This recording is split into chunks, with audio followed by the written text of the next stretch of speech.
各位朋友大家好，又係我麥斯咁啊，歡迎大家翻到嚟呢個浪漫堂滑板工坊。咁啊，今日香港外邊咧又落大雨啦，咁我啲 practice session 咧又玩完咗啦。咁啊即係有啲測試咧又做唔到啦。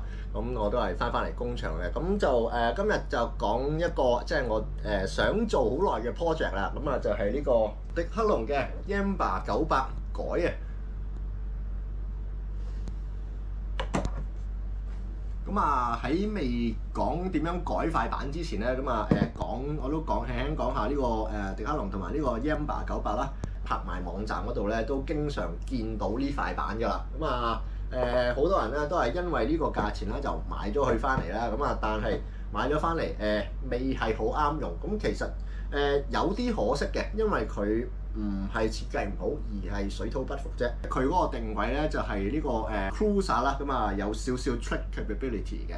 咁啊迪克龍啦，呢間咧係法國，如果冇錯嘅話，應該係呢間法國公司嚟嘅。咁啊佢就會即係佢生產好多唔同即係各式各樣嘅體育用品啦，即係我會話係入門級嘅體育用品啦。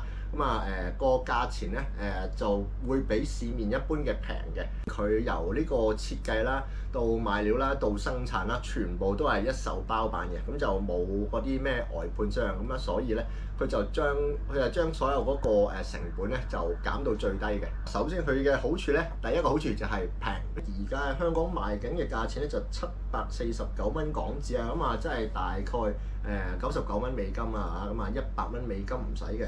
咁啊睇佢個 spec 啦，其實咧佢個 spec 係唔錯嘅。左邊嘅咧就係 Yamba 900啦，咁我右手邊咧就係Lanyards 啊，呢個Tugboat 啊，UV Banjo 嚟嘅。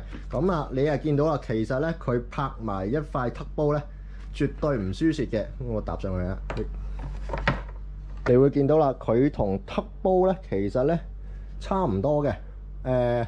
個頭咧仲要闊少少添，咁啊哎呀，我哋睇下啦，佢嗰啲 wheel fares 啊，咁啊其實咧好接近嘅，不過 wheel base 長少少嘅。咁啊 Yamba 900呢個咧就14寸嘅。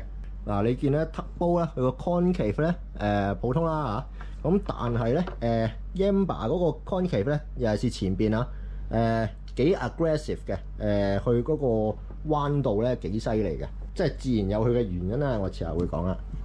trucks 啦，咁啊佢嗰啲 trucks 咧其實咧都係好普通嘅TKP trucks 嚟嘅，咁就即係我自己試啦就冇乜大分別㗎。bushing 咧就偏硬少少嘅，咁啊因為踩街㗎嘛，個 bushing 硬啲咧其實係合理嘅，係冇落任何即係 shock pad 啊 riser 嗰啲嘅。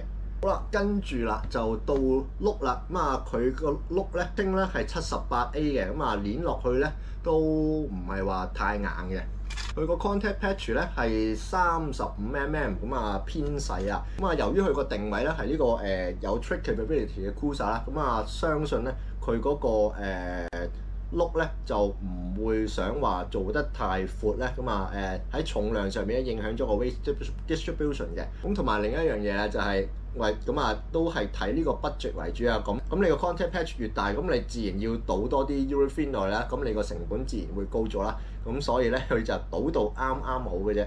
作為一塊平價板咧，佢絕對係合格有餘啦。咁但係啦你知我哋喺香港即係對於板嘅要求咧，咁啊係高啲噶嘛，因為嗰個環境亦都比較 harsh 啊，路面比較鈍啊，剛剛好14嘅。咁啊其實咧 wheel base 嚟講係比較短啦，原裝 bushing 偏硬嘅，咁啊控制係非常好。咁但係啦即係遇着香港嗰啲路面咧，你靠個 bushing 嚟到去，即係你好多時咧要靠個 bushing 嚟到去吸震噶嘛。咁啊 bushing 偏硬嘅喎，咁你咪嗰啲震盪你咪隻腳食晒咯。咁另外一樣啦就係個轆啦，contact patch 咧我啊覺得太過細嘅，35mm真係太過窄嘅，咁啊即係會令到你嗰個板個震動咧非常之咁犀利。咁同埋啦即係如果你睇過我之前我依家聽嗰條片啊，你係見咧其實咧呢個轆咧個肉地咧都唔係話好好嘅啫，咁所以啦佢就食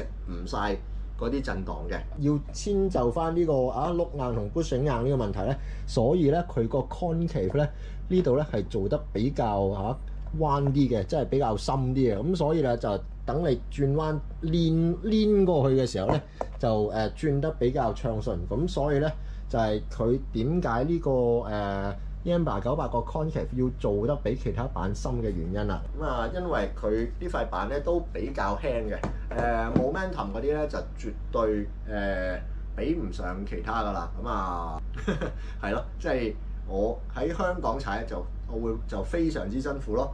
好啦，呢個咧就係佢變原身嘅樣，唔係話特別大改動。咁啊板身咁啊，我幫佢加咗 skid plate 嘅。咁啊如果你有睇我之前嗰啲 skid plate 片，都知道點解嘅。個尾咧都翹得比較高啊。咁啊我自己 pop 嗰陣時咧，哇初頭係好難 pop 嘅，即係pop 極都未踩到落去嘅。咁所以咧我就做高少少噶嘛。而家係用咗呢個半寸厚嘅。咁啊即係 pop 板嗰陣時咧，等佢容易啲 pop 下。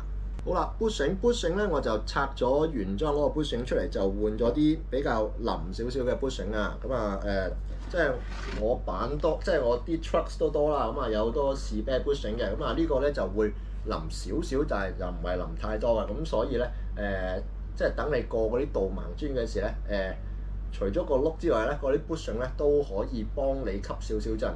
咁啊當然啦，你唔可以話做得太腍啦 ，otherwise 咧你踩街嗰個穩定性就會低咗，有危險啦。咁啊去到個碌啦，個碌咧我係用呢個Hox 啊 Fatty 啊，咁啊63mm，咁啊佢原裝咧都係62mm 㗎啦。咁啊尺寸上咧基本上咧就冇乜大分別嘅。咁啊最大分別咧就係個 contact patch 啦。咁啊你見到基本上咧就差唔多咧就大咗1/3嘅。自然個 stability 會高啲啦，同埋攣起上嚟啊，咁啊大家都係78A 咧，咁啊好明顯咧 Fetis 咧多肉好多啦。咁你攣起上嚟咧Fetis 係腍好多，吸震亦都勁好多嘅。冇計啦，因為每間廠嘅78A 咧都會有少少嘅差別啦。咁啊 Fetis 嗰個價錢咧其實都唔平㗎，我記得我賣好似都差唔多成40蚊美金嘅。咁啊320蚊港紙，即係話 set look 嘅價錢咧，就已經等於半套版嘅價錢哇！咁所以咧喺 budget 上邊咧絕對唔係好合鋤車啊。咁啊，但係咧你要改良佢咧，咁呢個都冇辦法嘅。Trucks 咧咁啊，我都係用翻原裝嘅。咁啊呢樣嘢就冇咩特別，就唔需要改啦。咁啊同埋我自己就幫佢加翻個 shock pad 啦，咁啊等佢吸震吸得比較好嘅。好啦 ，Yamba 98改，咁啊啱啱攞落街試完啦。咁啊過呢個導盲磚咧都非常之咁順滑嘅，即係呢個香港嘅滑板殺手嘅導盲磚啊！即係喺未改之前咧你一碌過嗰個導盲磚咧，基本上一塊板就即刻慢落嚟啦。咁啊，同埋好蹬嘅，蹬到飛起嘅。咁啊，但係咧，咁啊，你換咗個 bushing 啊，換咗啲碌之後咧，基本上咧就過咧就順好多，冇再嗰啲咁減慢速度咁啦，係啦。咁所以啦，經過我嘅改動之後啦，咁啊呢塊 Yamba 98改咧，咁就即係退除咗呢個即係水土不服嘅問題啦。咁佢就係一塊咧非常之咁實惠又好踩嘅板啦。咁啊佢個 cruise ability 啦，咁啊因為改咗個碌，咁啊即係好明顯提升啦。咁啊個塊板身又夠大啦，基本上咧你踩起上嚟咧係同呢個Lanyards 嘅 Turbo 咧就唔係太大分別嘅。